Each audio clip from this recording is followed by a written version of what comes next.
ایمان کی دولت لانے سے پہلے اور ایمان مل جانے کے بعد دونوں حالتوں میں یہ بات سمجھائی گئی کہ اس مالک کو بھی پہچانو اور خود کو بھی پہچانو۔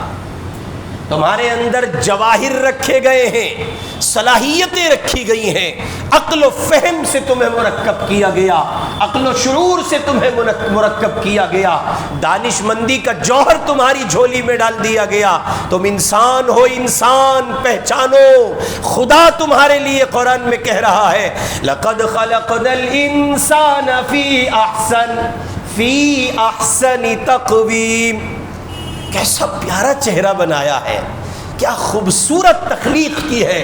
ڈیزائننگ دیکھو، وجود دیکھو، پرسنالٹی دیکھو، ہیئت دیکھو، جثہ دیکھو، اور بندے کے مکمل وجود کو دیکھو، آنکھیں ٹھنڈی ہوئی جاتی ہیں، وجود کو دیکھ کر طبیعت للچائی اور مچلی جاتی ہے۔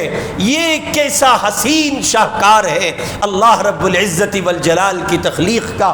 اسی کو پروردگار نے مرکب کیا ہے، خیر اور شر کا مجموعہ بنایا ہے۔ ایک جگہ قرآن مجید میں اللہ تعالیٰ نے کہا وَلَقَدْ كَرَّمْنَا بَنِي آدم۔ یہ جو بنی آدم ہے ان کو پروردگار نے عزت عطا کی ہے۔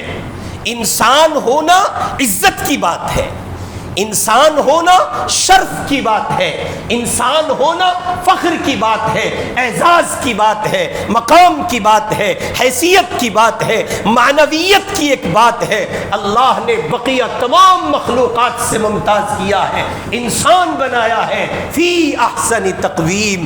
اور مخلوقات کو یہ سب کچھ عطا نہیں کیا گیا جو انسان کو عطا کیا گیا۔